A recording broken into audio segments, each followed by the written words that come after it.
All right, ladies and gentlemen, from coast to coast, we are here in the mutual man caves, dual man caves. I'm ElliJar, JTilly. and you have joined us at the No Shave Man Cave. And welcome to tonight's edition of the AEW Review Dynamite style. Sir. Oh, man. What a show. And I'm really curious about this one because we talked about Raw and we discussed like how both of us feel different about the different companies. Right. Man, this one, whew. It's funny. I tweeted out while I was watching, I was kind of live tweeting. For those of us who follow on Twitter, we both run it. So that's why sometimes it looks different or there'll be different articles or whatnot. But I tweeted out during it like I was enjoying it so much. Man, I couldn't wait to turn it off and like for it to be over to watch it again. And then we got to a certain part in the card. I'm like, ugh, what? But we'll get to that when we go through it. So we'll go through the rundown step by step and what we thought about it. Yeah. I enjoyed this tremendously. The first hour, heck, let's just get into it. Yeah. So I'll run through the card. I'll let you do WWE, but go ahead. Sorry, I cut you off. I apologize. Yeah, I was glad I only got through half of the show last night because kind of talking to you, and for those who are just listening at home on your device or in your truck, car, bicycle, however you get around, JTilly's wearing a Eddie Kingston shirt. So when I was sitting down watching this afternoon, I was like, okay, you're right. How I was looking at it originally, because I am the WWE guy of this dynamic duo, right? I was like, okay, I'm going to look at this completely different, and I'm just going to be a fan. I'm just going to watch it. That's all I'm going to do.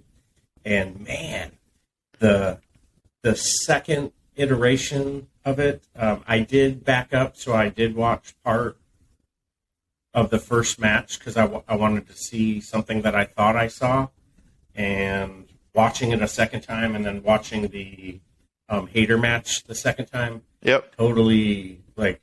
Oof. Yeah. I totally. It added to my enjoyment. So yeah, I appreciate how you would point it out. I wonder how you're going to enjoy it. I'm like, what are you talking about? I enjoy wrestling, but you're right. We don't enjoy the different products equally. So good. Yeah, sometimes you have point. A bias, just like my bias towards WWE is because I just got burnt out on it. Like there was this long period where you feel like you're getting invested in a story and they drop it or they burn through it in 2 weeks, and I just felt like some of that in the WWE time, they burnt that bridge. And like I've said in the other podcast, the things with Cody right now, the things with the bloodline, those are things I remember loving back in the day. The good stories, the ongoing feuds. You can go back to like the Macho Man and Hogan and the slow turn of Macho when he went from Hogan's best friend to slowly but surely turning to the bad side and then eventually turning back like that. That's the WWE I remember. So then they got into this stuff after the Attitude Era, McMahon and Stone Cold, McMahon and The Rock. The Rock and Sock Connection, like all that stuff had the good story, but there was a period there where it was just like nothing. Right. And I like to watch wrestling, and I like to ask myself, why? Why is that happening in the ring? Right. Why did he say that? And I just got to the point where I'm watching WWE going, I don't know why. or to the point where like, and not saying AEW doesn't do this, because I would say most of the matches on tonight's card or last night's card, very predictable. You kind of knew who was going to win. There was a big surprise, but most of them kind of knew who were going to win. But and then that's fine. But I think the journey to get to those wins is what's a little different. Whereas AEW just put 2 stars in there, done. Okay, nothing advances, nothing goes over, or they 50-50 book it. One wins, the next wins, the next wins. Yeah. Then they blow it off paper. So that's why. But I am trying to get back into watching it as a fan. And like I said, some of this stuff that's been happening is drawing me more and more in. I would put the Bloodline stuff and the Cody stuff up there with some of the top tier AEW stuff right now. Oh yeah, 100%. Easily. And I can see a lot of improvement in AEW week after week, and then every now and then they'll sort of slip up. And I think we'll touch on a couple of the slip ups with the first match. Yeah. Yep. So. Yeah. Probably. I think I know what you're talking about. Yeah. But yeah. We'll start it off. So the first match was the the MJF versus I'm gonna mess up his name, but Konosuke Takeshita. Actually, I think I got it. Yeah. Konosuke Takeshita. Nice. Man, talk about just what an opening to a show. That match to me was so. MJF has this way of working in a match where I don't want to say he works babyface, but he's so good you start rooting for him. Mm-hmm. So you're like, man, this is a great match. And he doesn't wrestle a lot, but when he does, he gets in there and he puts on a show. And this show with Takeshita was phenomenal. They built the story around the arm. He attacked the arm right away, which builds into the bigger story of the Daniel Bryanson. Yeah, that's what I was going to say, man. Perfect. Yep, it builds into that whole story because the connecting files are there, yeah. So it builds into all of that, and it starts. It just all these building blocks on it, and that match to me was a classic AEW match. It opened up the show. Huge pop. The crowd was amazing at the show. I was very impressed with the crowd. Lots of noise. I think it was a smaller venue, which is probably why it sounded as loud as it did. But very good match. There are a couple spots that stick out. The one where Takeshita does his top rope lariat thing that he sets up, where he stands the guy on the top rope, hits the lariat, most people fall. Where MJF does the backflip and landed. I lost my crap, dude. Like, how does he do this? Especially because he's a guy that's not a flippy flopper or flying around guy. And for him to flip and land that was impressive.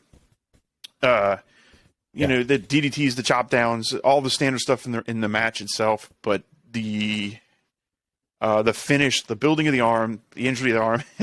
I like the point where Takeshita threw a punch, and I think MJF either blocked it or I think he blocked it, and it ended up hurting Takeshita's arm even more. Like he grabbed his arm, like, oh, that hurt. I love that MJF goes, yeah, you're an idiot. Yeah. And then he locked him in and got the tap out. He shoved it down.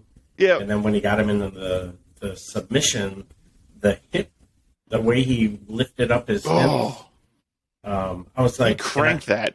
Yeah. And I was like, oh man, that, for some reason, I feel like that's going to come into play because they emphasize it so much. Yep. And it was like when you watched Reservoir Dogs, you're sitting there and you're like, oh, I'm Mr. this color, that color. I was like, oh man, Harvey Keitel, that's a great character, movie. Mr. White. I was like, he seems like a snitch. And then come to find out, boom. Sorry if I just ruined Reservoir Dogs for everybody, but spoiler alert for a movie that's 20 years old. In the middle with you when he sliced that ear off. Yep. No, good match. Great way, like you said, great way to start a show, and it made Takeshita look strong, although he tapped, but it made MJF look like what his promo would later lead to. And and the fact that he tapped, I wasn't that upset at it because he tapped to the world champ. So this is a guy who on TV has only had one win to Cage. He's lost all of it now. He's hung in there with Moxley and Hangman Page and Danielson. He's hung in there with everybody. But for him to tap to the champ, I'm okay with that. Like, I think it's fine. I think they're building him. The guy's super young. I think he's got an amazing career ahead of him. Yeah. I definitely think they're building other things. I could see coming out of this. There's all this stuff on Twitter and social media with the invisible hand. Don Callis is taking him out and talking to him on Twitter and trying to coach him up. So I think I mentioned before, I could see this maybe leading into something with Omega, and what a match that'll be. Yeah, that would be a lot of fun. Takeshita and Omega, and knowing the Elite, we might not see it till December. They'll build it all year long, or even next year maybe at all. Right. They're all in or all out. So who knows? Yeah, I think he'd have a good program with the All Atlantic Champion too. Yeah, with Orange Cassidy. Orange Cassidy. Yeah, because of the styles make fights, and that'd be a lot of fun. Plus with the shtick with the best friends and stuff, that'd be a fun addition.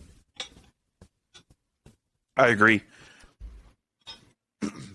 So, end of the match, he obviously attacks Takeshita, or not obviously, if you didn't watch it, he attacks Takeshita, puts on the ring, bloodies him up. Again, one of those where the cameras didn't cut quite away, so you see Takeshita kind of gig himself quick. Yeah. Again, it was one of those pretty quick where it could have been just it wasn't as obvious as the Moxley one, but I was You could tell it was like, oh, guys, come on, cut away. But Takeshita bled pretty good. And then a little bit later on, you see Takeshita hand the blade to the referee. Oh, I didn't see and that. I was just like, man. And I don't know that part. I don't know if you've watched or listened to FTR's podcast yet. No, I need to. I need to add it to my list so I keep remembering. Yeah, he made a comment because his daughter was watching the match with him, and his daughter was like, "Hey, what was he doing?" And he's like, "Oh, he was just making sure he wasn't bleeding." Yeah, that's what I told my daughter. When Mox was going to put an upside down smile on his forehead. So just the little things, they're doing a lot better with the referees. I thought the counting out later on in the match was freaking hilarious. Yes, yeah, we'll get to that one. Aubrey is she's such a great character. Yeah, she's fantastic. But yeah, good match, good start to the show, great tempo. The commentators were doing a really good job. Everybody was complimentary. Yep. Nobody was more over the top than the other, because sometimes Excalibur will get... I love Tony Schiavone's hatred for MJF, though. Yeah. Oh, he's a dirtbag, and that comes in... Oh, big time. That comes in later. Into play at the end of the show, but Excalibur, he wasn't so over the top with his indie crazy moveset names that he goes through, and Taz, he is so steady with the calls, and funny as all get up too. Yeah. So they're a really good 3-man booth. They play off each other. You've kind of got Excalibur in there as the straight guy, the call the matches, doesn't really give his opinion on the wrestlers themselves until later. And then you've got, the heel commentator and then the face commentator with Tony and Taz, and those two just playing off each other. There were some good lines later on in that too. Yeah, that was really good. Yeah. So after that, we rolled into the Jamie Hayter Britt Baker match, or I'm sorry, Jamie Hayter with Britt Baker. She came out with her, and then the Bunny with Penelope Ford. Excited to see this match. I thought it started off good. Now, all the critiques and everything online are, they played the whole match in picture-in-picture. However, I believe that the match was probably scheduled to go a little longer. If you haven't seen it, they start off hitting hard, a couple drops on the apron. One of them, which the Bunny kind of landed a little awkward. She looked a little shaky, but got back in, took another move or two. They come back from the break, and she's trying to do an exploder suplex, and you could tell the Bunny just didn't help. I don't know the best way to say that. She kind of landed on her. She just landed very awkwardly, and it was obviously that she was hurt. So I believe they made the call to take it home. For those of you that don't know wrestling terms, take it home means wrap it up, get to the finish. Real injury. I've also, I didn't see the Dreaded X sign, but I think most people are getting away from that. I think they have little mics in their ears and stuff. But like you pointed out, how the ref kind of went to his hip a little bit. Yep. So as Hayter went for the second move, looked to be like an exploder / German belly to back type suplex. It was like she was trying to sling a 100-pound bag of rice or something, and the way Hayter landed and Bunny's face, it was almost as if the base of her skull and neck crushed her face of Hayter's head landed directly in the middle, the sinus area, and I posted a tweet there on that they were still evaluating. There is a potential injury, but they're still evaluating her. So hopefully Bunny's doing all right. And between Bunny and Penelope Ford, those two have been injured off and on, and they have awesome movesets. So hopefully this isn't something that will get Bunny off track, and like to see them, if it's not in some kind of tag team situation, they'd actually get some in-ring action. And one of the things that, what I think you had mentioned it today earlier, was that they're getting 12 minutes a night in the ring, and it's tough. Like Yep. a match 8 minutes in gets pulled. Well, it's only 4 minutes. Well, that's 25% of the time that these amazing athletes are getting in the ring. So it's kind of tough. Yeah, I think Allie and Penelope Ford, or the Bunny and Penelope Ford, are very underrated. I know, like you said, the Bunny's had a couple injuries. I wish her all the best because she is one of my favorites. I think she's great. I think, I hope she's fine. It looked rough. It looked, and I'm not a doctor, and I'm not going to pretend to know, but it almost kind of looked concussion-y just from what I've seen of NFL players and what I've seen with not as bad as Hangman getting knocked unconscious, but so hope her all the best. I hope it's something she can recover from quickly, because I do think she's very good in the ring. She's got a big asset to the company, and it's fun to see her on the screen. Yeah, so definitely. And her new look, sort of the pink and black, Harley Quinn-ish. She's always sort of had that look already, but she came back from this most recent injury. Both her, Penelope, Butcher and the Blade, those guys look like they've quit eating sugar, carbs, and anything with flavor. The opposite of me, yeah. Yes, word. So, yeah, good stuff. Yep. We cut from that. If I didn't say it, Hater wins, obviously. And like I said, I think so I'm assuming they called the match early. Maybe not. Maybe it was scheduled to go that short. If they did call it early, they did a good job of kind of filling some things in. But we go from there to the back, and it's Saraya and Toni Storm talking to Renee, and normal heel stuff. This is our house. I do like Saraya's new baby girl thing. Like, I get a kick out of that. Man, baby girl, we're here to stay. Snarky. Oh, I'm so glad they went heel with her. Because when they were trying to push her as a face, it worked because the initial pop, and I don't know if this was the plan all along or it's just AEW listening to the fans, but the this is my house thing was getting really like, okay, like, come on, you're not a homegrown, and Britt Baker and some of these guys are, so girls are. Yeah, that was pretty offensive considering the foundation that Britt and the other ladies had built, and so good catch on that. Yeah, absolutely. Yeah, I believe the intent was to turn her heel the whole time. Personally, looking back, but who knows? But then they bring Leah Bates in, who I guess just happened to be randomly walking by, which makes sense. She's a backstage coach and personality with the company, so she would be there. Yeah, and then the weakest stomp and beatdown I've ever seen. It was really awkward, and then the spray painting the L and all that. So, and then she rolls over on her own. You're like, it was just really weird. Yeah, and maybe that's because of the injury. They ended up having to throw that in real quick to add some time, or maybe they weren't quite ready for it, and they weren't. I don't know. I'm going to give them benefit of the doubt that that's what it was, because it was rough looking.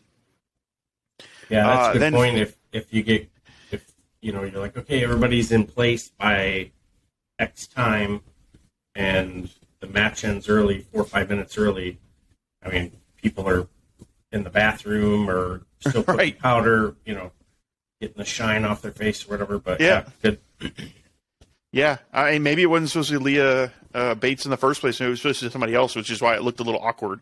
I don't know. Oh, yeah. I don't know the answer to it. That's what we're going to say, because I want to give Saraya and Toni Storm the benefit of the doubt, because I believe Saraya specifically has – I'll admit that her first match with Baker was – you could tell she was rusty and wasn't quite giving it all, but she's definitely come in that tag match she did recently with that – I think she was in there with Hater, and, man, they were hitting each other pretty good. Oh, yeah. Yeah, they were dropping bombs. Oops, sorry. Oh, that was loud.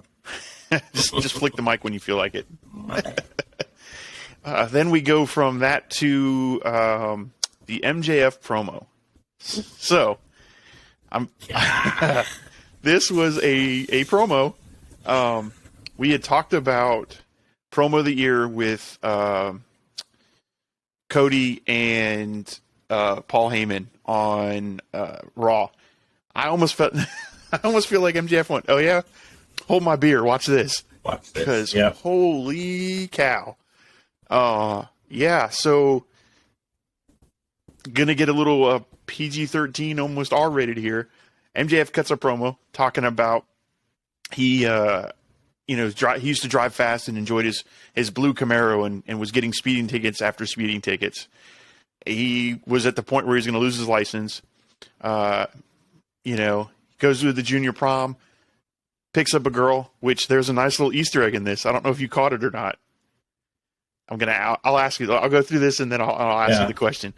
So he talks about the girl he picks up, and they get in the car, and they're driving real fast, and he's speeding, and she is performing certain acts with him while he's driving. Let's just say that. And he loses control, hits a tree going 90 miles an hour apparently, and wakes up, blood in his mouth, and can't figure out what's going on, and looks over, and she's breathing, but she's unconscious, and he hears the cops coming, and he switches seats with her, so she gets in trouble for the accident, and he doesn't. And he looks at the camera, and he goes, because I'm that kind of scumbag. Oh, my gosh. Jeez. Like, what? I don't even know where to go with it. It was such... I'm as speechless now thinking about it and talking about it as I was when I watched it on TV. And he even does the hand motion as what she was doing. Like, I'm like, oh my gosh. Yeah. That if the SEC doesn't fine AEW, it's like for every bit of love and admiration that you're building for Cody, it's the polar opposite of what you're building for MJF. And like the only thing that I liked about that entire bit, that entire promo, was the new title. That new title. Oh yeah, the how Burberry shiny is with the new leather and stuff. The rest of it, MJF did his job, and he is a bigger dirtbag, like right now, than he was yesterday. Oh. And that's the thing that I mentioned at the beginning of the show is he has that match with Takeshita where you're like, golly, he's really cool. I like him. He's awesome. Then he's his promo, and I'm like, this guy is an asshole. Yeah. I mean, 100%. What a complete... I just not sure what we can and can't say and not get censored. So what a complete douche. I'll say douche. Yeah. What a complete douche. So his initials are MJF. Yep. Remove the J. Yep. And I was like, dude, seriously? Your girl's unconscious? Yep. And then, he outs himself. I'm that kind of dirtbag. I'm like, oh, man, whoever produced that or whoever helped him get through the thoughts on that. Yep.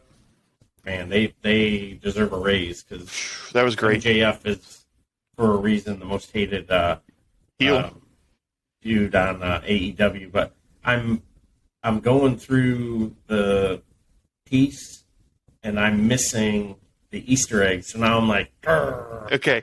So what did he say his girlfriend's name was? Liv. There was that big controversy for a while because there were pictures of him with a certain Liv from another company. And I was like, did he just say Liv? And I could have, and I don't, it's not on accident. I'm sure he did that just to stir the talks because there's the picture of him with Liv Morgan and there's the talks that they're really good friends and all this other stuff. And then the whole thing with the war for 24 that he's going to go to WWE. That's just another name drop from a WWE person that now subconsciously everybody's going, oh yeah, Liv. He is really, he's been with that Liv Morgan girl from WWE. Oh no, he's really going to go there. So there's all these little peppered things in, and that's one of those, when we get back there in 6 months, 8 months, when he's talking about his contract again, he can bring up Liv Morgan, and we're going to go, wait, is that the girl? I'm sure it wasn't. Obviously it wasn't, but man, I caught that. Well, did you say Liv? That's a good piece right there. I'm glad you picked that up. I didn't catch. Yeah, catch that. That's awesome. When I watched it last night, I thought that's what he said. Like him even more. Yep. So here's the thing about MJF. Shout out to Bubba Ray, right, or Bully Ray now. When I was younger, a lot younger, I would go to ECW shows and watch ECW. I hated Bubba Ray Dudley. I remember at a show, we was in the Memorial Arena, some junky small Memorial Veterans Arena in Fort Lauderdale, a hole in the wall kind of place, and ECW was there, and I'm pretty sure that's where it was that the Dudleys were there, and they're cursing out the fans, spitting at them, and you just hated them. They were such heels.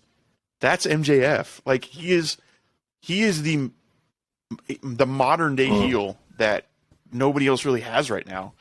Because I can't think of another person in wrestling right now, and I'm shuffling through in my head. New Japan, nope, can't think of any major heels there. WWE, not really.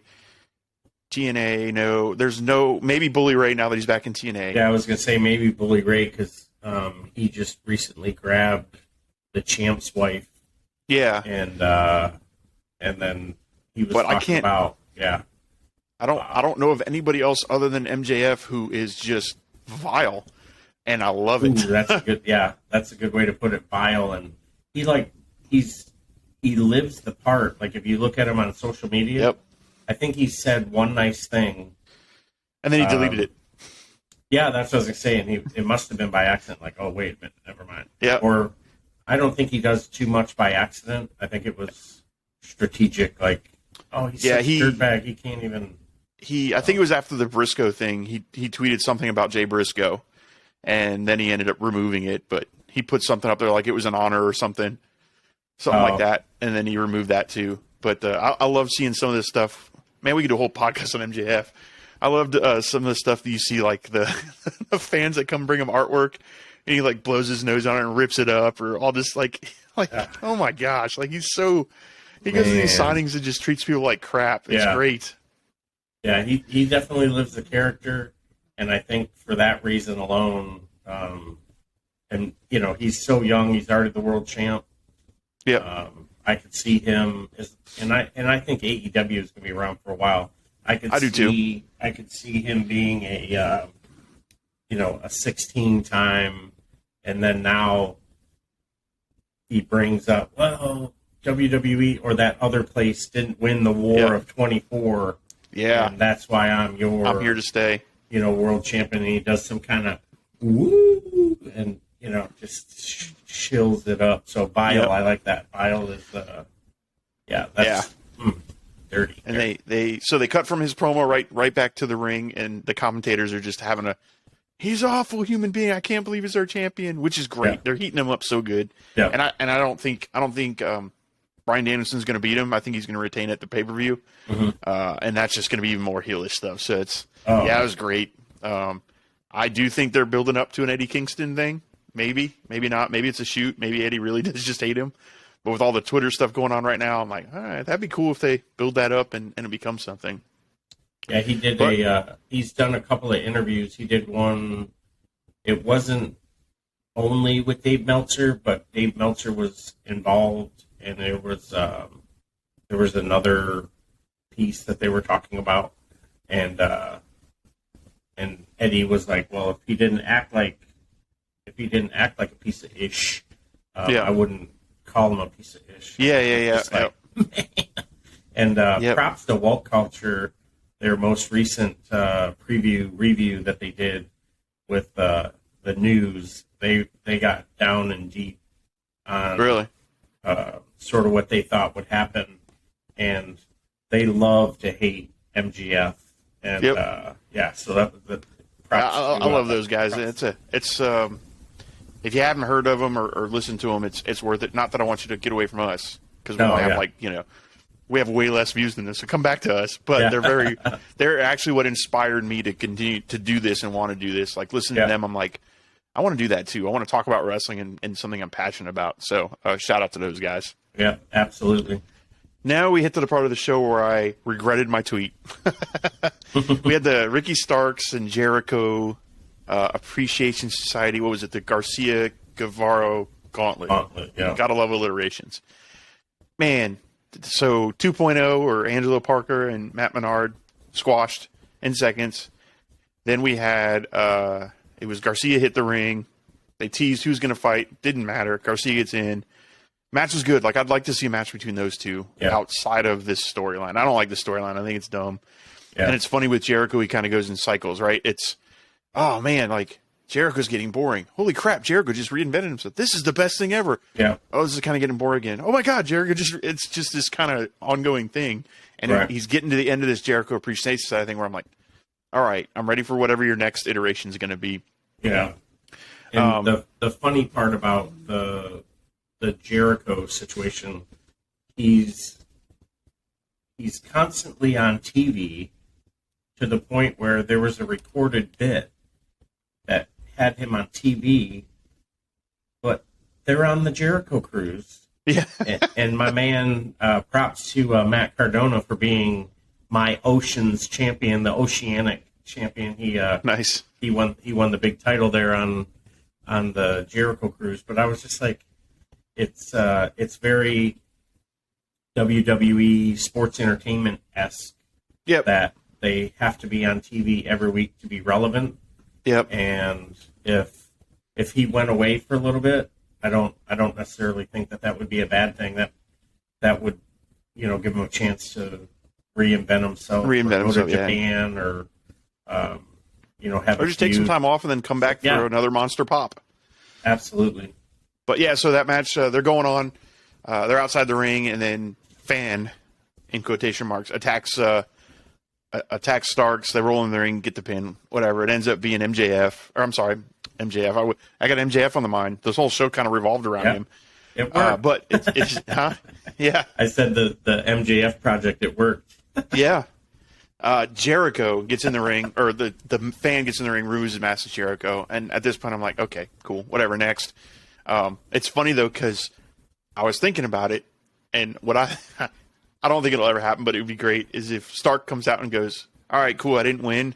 I didn't really want to fight you anyway, Jericho. I'm going on to my next thing. Like, whatever. Like, and then Jericho's going to have to be pissed. Like, what do you mean you don't want to fight me? Like, I think that would be a cool twist to the whole storyline of it, but it would be almost like the opposite of chasing the hug. And maybe he hops into a program. I don't think he would hop into a program with Orange Cassidy. I definitely don't think he'd hop into a program with Samoa Joe, because Wardlow is going to be there for a minute. But I know I don't know, but I would assume, I know I get spell assume, makes an ass out of you and me, but I think at some point they want to put a legitimate title on Starks, and maybe he's not one of the four pillars, but he's definitely marketable, and people get behind him. He needs to get rid of that little, like, when he starts, that little I love thing it. He does. The you little like pose? that? The Starks pose. Yeah, I think it's great. It's like the little baby rock. I'm like, what is that? Come on, Pebble. Well, and that's part of the thing that's what MJF called him, as Pebble, when they did their little mini feud. MJF and I are speaking alike. No. Yep. Now you're MJF. That's it. Yeah. Because when they did their little feud, which I think was great, and Starks was very on the edge of the Rock thing, and then this whole Jericho thing, like Jericho went, I want to work with him next, and it just kind of it's hurt him, in my opinion, a little bit. Yeah, not to keep bringing up the woke culture, guys, but they did an episode called The Jericho Problem. AEW's got a Jericho problem. Oh, really? And like you said, they get into a program. So Starks is hot. So Jericho was like, I want to work with him. Yeah. Cassidy was hot. Jericho wanted to work with him. Yep. And whoever he was in a program with last is hot. I want to work with him. Yeah. And instead of it being like a one and done or a 3-match series or whatever, it goes on and on and on. Yeah. And Jericho, I don't know, 6 months ago or whatever, he wasn't doing real well, had some blood clots, came back shredded, looked great. Oh my gosh, yeah. And then got into a couple of programs, and now you've got Hager with the purple hat, you got the JAS, and then just almost like when you're watching a TV show back in the day when they would go into reruns or whatever. You're like, man, we need to go to a period where we write for the next season. And I totally agree. Like you said, just go away, come back, get that monster pop. Maybe he comes back as a baby face, right? Even though AEW needs heels, they have MJF. Yeah, they don't need it. I think he can hold it down. Yep. at the pinnacle of AEW right now. AEW is pretty good about, they have like both, right? So you have the Mox Handman thing going on. You don't know really who's the heel, so they're pretty good at that borderline. But yeah, I can see him coming back as a face. But yeah, I don't know. I don't know what he does. It's just get away from Starks. Let Starks be Starks and do his thing. Because I'm done with the storyline. So like I said, I sent that tweet out, and then this happened. I'm like, oh, damn it. I was hoping a lot more for some of the Ring of Honor stuff too, and I'm really looking forward to them getting the TV show, especially after Jericho carried the world title. Yep. And now Castagnoli has the belt, and you're not seeing him on TV, but you got to watch, this iteration of Jericho and the JAS. I'm like, man, it's been a perfect spot. Maybe the Briscoe brother, get some shine. He's supposed to be on Rampage this week. Yeah, I saw that. I'm really looking forward to hear what he has to say, and hope, I think he's going to have to relinquish the tag titles or, something, which is kind of a bummer, but, maybe it breathes new life into his career in tribute to his brother or something. I don't know what FTR is doing, but I thought it'd be cool if he defends the titles with Dax as his partner. Oh, that'd be cool. At the big Ring of Honor show that they're going to do on WrestleMania weekend. Yeah. Like he gets to pick a partner, and then they go against whoever they're going against, and then maybe they lose it. I don't know, but that would be cool if, like, as a tribute kind of thing, Dax or Jay Lethal or somebody. Oh man, Jay Lethal. Somebody that that'd be a kind of a cool thing. But I don't want to get into the pencil with Ring of Honor yet. So after that, we've got Renee Paquette with Daddy Ass and the Acclaimed. Nothing major there. It was just a backstage interview setting up their match later.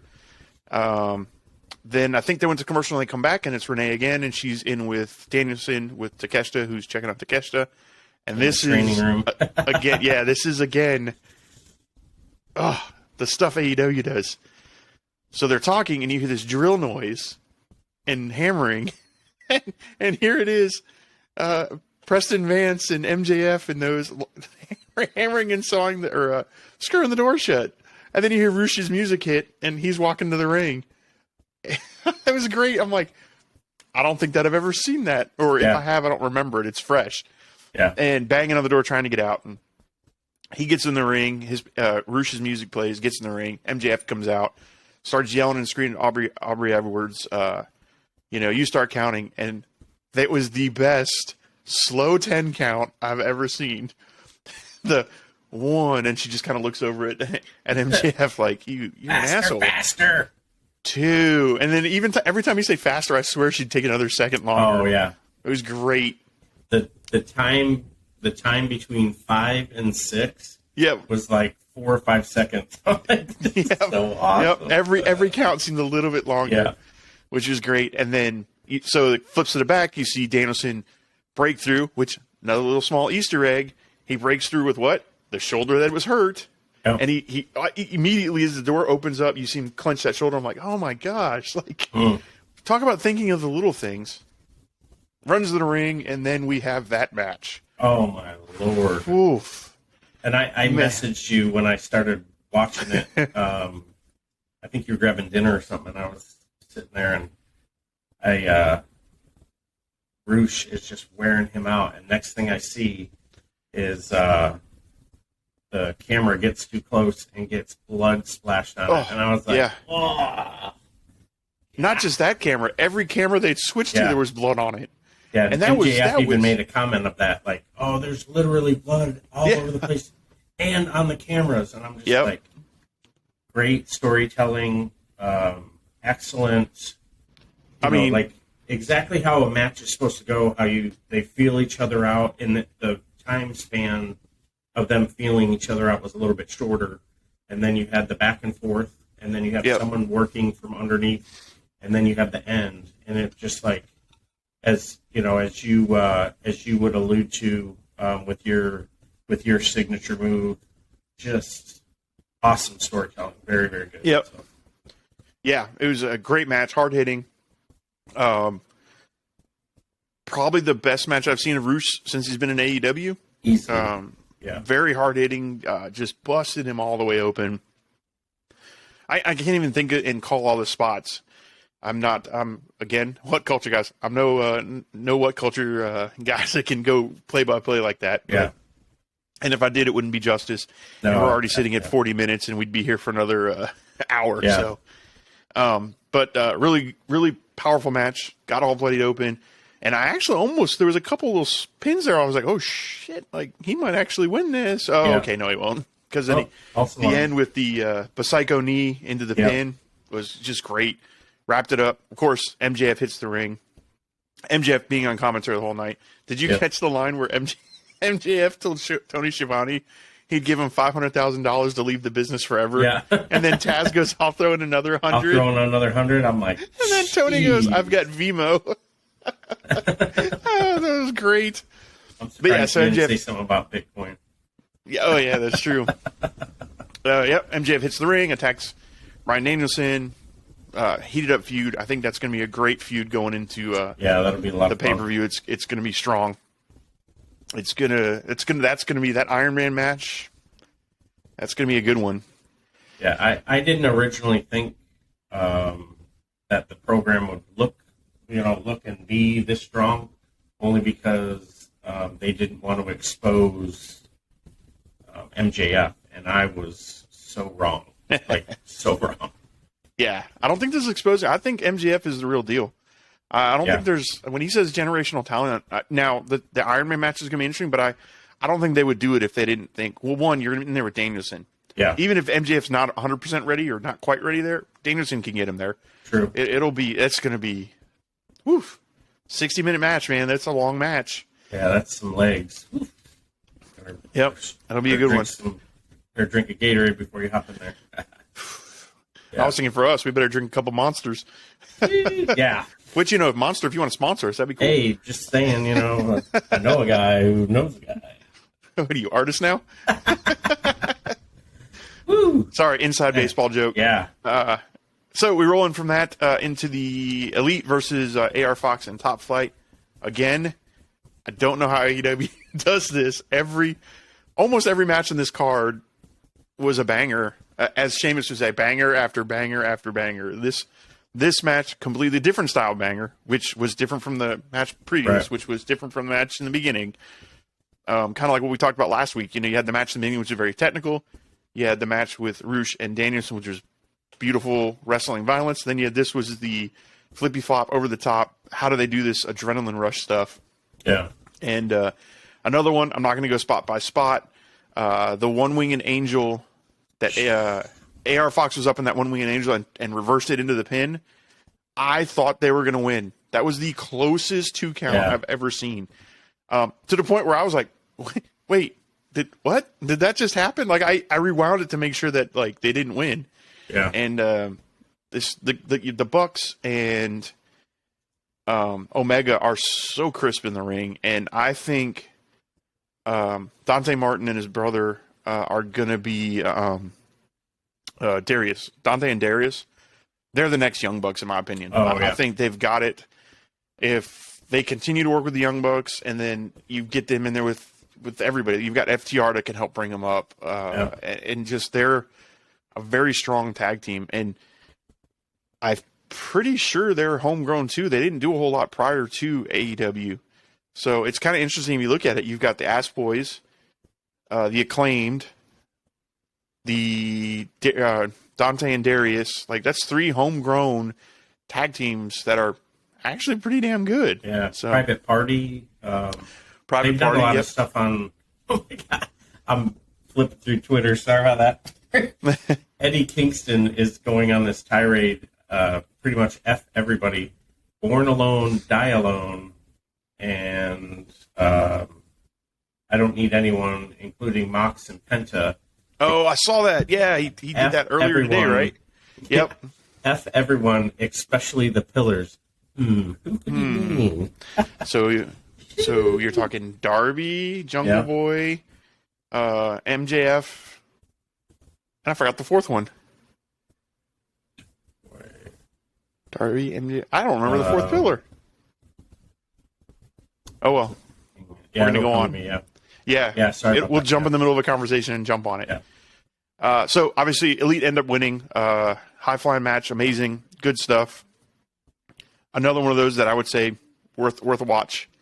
And then you're at your main event. Actually, I think before the main event, you had Stokely Hathaway talking about Hook, and Hook heard him and basically told him to shut his mouth. So we'll do something with that. They need to reheat Hook up, so hopefully that'll do it. Hathaway is great on the mic, so we could see some good matches coming out of that and some talking. So, yep. Then we roll right into the championship, tag team championship. Yeah, that was a match. It was a little clunky in some places, which is weird because usually those teams, they have a pretty good chemistry. Yeah. And there were a couple spots that seemed off overall, but the ending was, it is what it is. You don't get a whole lot of ref bumps in AEW, so this ended with a ref bump. So the ref gets knocked down. Little loopy. Shenanigans happen, so Daddy Ass comes running out. So we all think the obvious is going to happen. He's going to turn on the Acclaimed.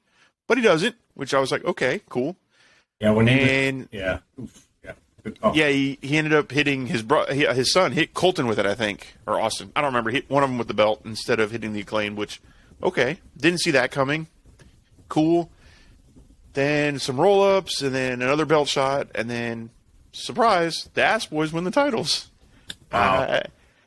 The crowd was popping and loud all night long until that moment, and it just went dead silent. Pure silence, and the only thing that I could compare it to, obviously it's not the same magnitude as the Undertaker getting pinned. I was thinking the same thing. They had a couple of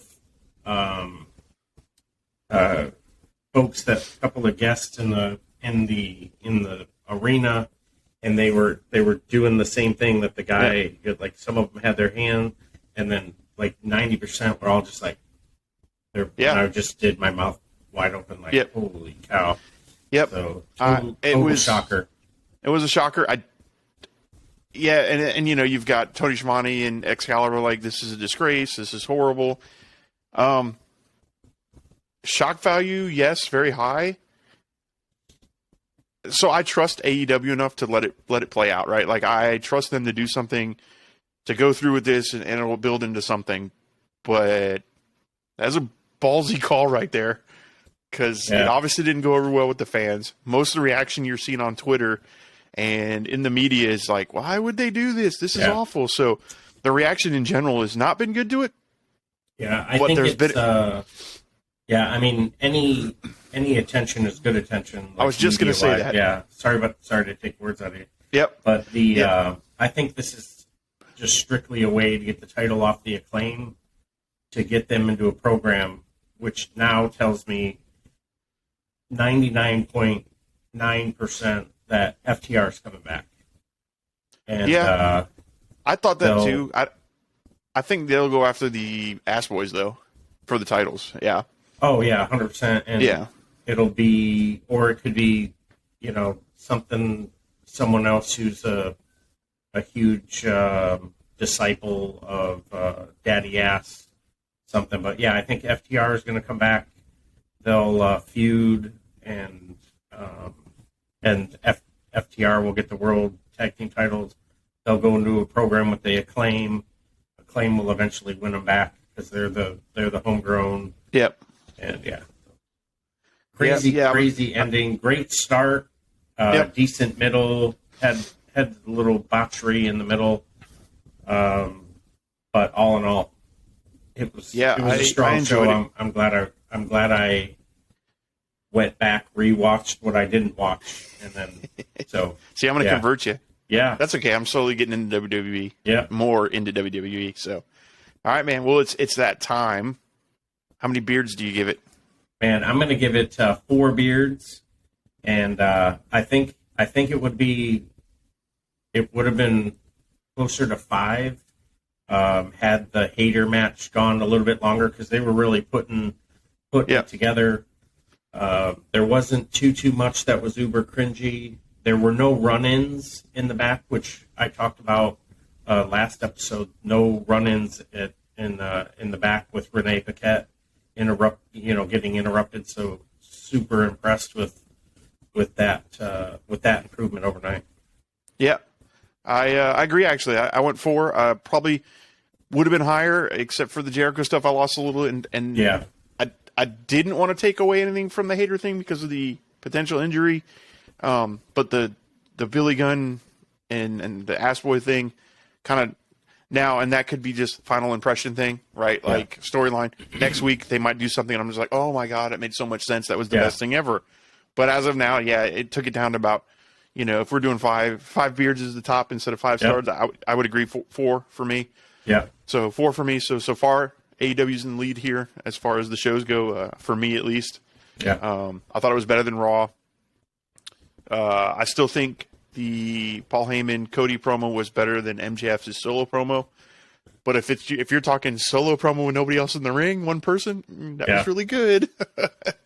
Yeah, So, the way the show started, the middle and the ending, I was totally gassed away with the MJF promo, and then the ending, and what are people always going to remember is the ending. And honestly, I'm sitting here, I can't even remember how Monday Night Raw ended. Yeah, so I think, the cage match. Yep. Yeah, so there you go. I think even with a legend running in, that awesome kick spot with Io Sky or Io Shirai, and but yeah, no, WWE they were half a beard ahead, so we'll see what happens on Rampage and on SmackDown. SmackDown will probably take it over Rampage, but we'll see. They might surprise us. I don't know. Rampage is so up and down, so we'll definitely have to watch that. With that being said, we'll get together Saturday. We'll watch them. Not together. We won't watch. Well, maybe, I don't know, but we'll watch them, and then on Saturday we will do our reviews of SmackDown and Rampage. Awesome. That is it for me here, JTilly. ElliJar. And this has been our AEW Wednesday night review. Great job. Thanks for joining us. And I'll see you on the floor. Yes, sir.